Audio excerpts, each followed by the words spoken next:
প্রতিহিংসা হয়নি, অর্থাৎ উনার চিরকাল নটঙ্কি করার স্বভাব। আজকে হাইকোর্টে নটঙ্কি করতে এসছে, যদি নটঙ্কি করতে না আসে রাজা हाईकोर्ट में काला कोट पहन के एवरी डे आजा, नहीं तो सोचूंगा तू ड्रामा करने आया। কি আমরা দেখলাম Mamata Banerjee post pole violence নিয়ে মামলা করলেন, কি বলবেন বিষয়ে? आप ऊट पहाड़ से नीचे नामा, आप ऊट पहाड़ से नीचे नामा। এই মমতা ব্যানার্জি যখন ক্ষমতায়ন ছিল, কি ছিনু কি হনু, আমি মুখ্যমন্ত্রী এক্স, বর্তমানে আজকে থেকে আমার লার্নেড ফ্রেন্ড, যখন এই অ্যাডভোকেট আলী আফজল চাঁদ হাইকোর্টের বুকে বক্তব্য দিতে যায়, জয় বাংলা বলে হাইকোর্টের উকিলরা আমাকে যখন মারধর করতে এসেছিল, এবং কিছু ইউটিউবার তারা রক্তাক্ত হয়েছিল, ক্যামেরাম্যান রক্তাক্ত হয়েছিল, তখন কোথায় ছিল আইন শৃঙ্খলা? যখন আমার হাইকোর্টের অ্যাডভোকেট বিকাশ রঞ্জন, ফিরদৌস শামীম চাকরি চোরের মামলা করেছিল, তার চেম্বার তৃণমূলীরা চায়ের ভাঁড়, এঁটো চায়ের ভাঁড়, ডাব খেয়ে ফেলে দিয়েছে, সেই ডাব পাথর ছুঁড়ে চেম্বার দিয়েছিল। তখন কোথায় আইন শৃঙ্খলা ছিল?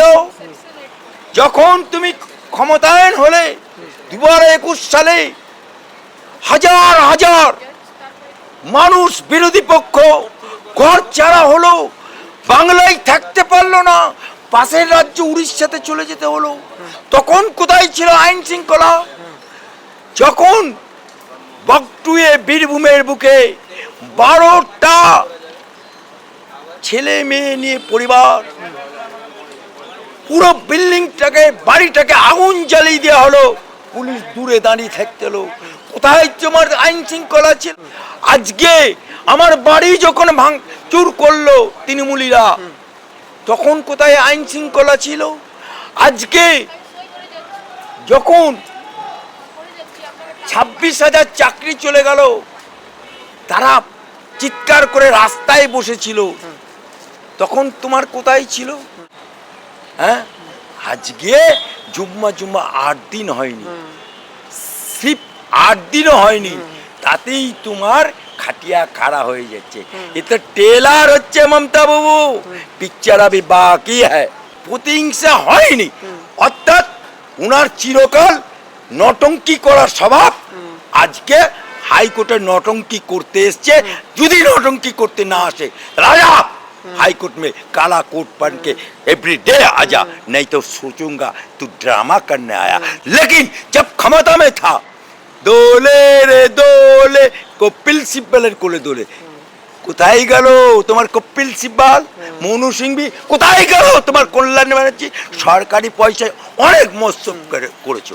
কিন্তু দাদা বিকাশ রঞ্জন, তিনি তো বিকাশ রঞ্জন অ্যাডভোকেট হিসেবে ওকে হয়তো তিনি তো সওয়াল করে আমাদের কালো কোট যখন ভেতরে ঢুকে যাবে, হুমায়ুন কবির, আমি বেলডাঙ্গাতে ওকে মামলা করেছিলাম, ওর বিরুদ্ধে এফআইআর করেছিলাম, এনআইএ তদন্ত।